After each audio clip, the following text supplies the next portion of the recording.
Nay, maraming salamat po, Nay, sa pag-aalaga mo sa amin araw-araw, sa pagmamahal, at pag-aruga mo, Nay.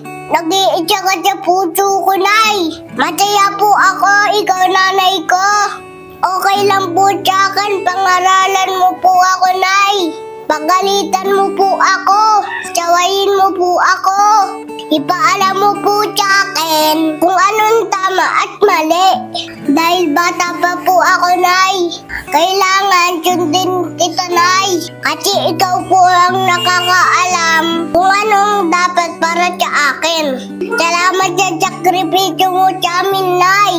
Susuklian ko po ng respeto at pagmamahal lahat ng pagod mo, Nay. Magiging mabuting bata po ako. Kagaya po ng lagi niyong sinasabi ni Tatay.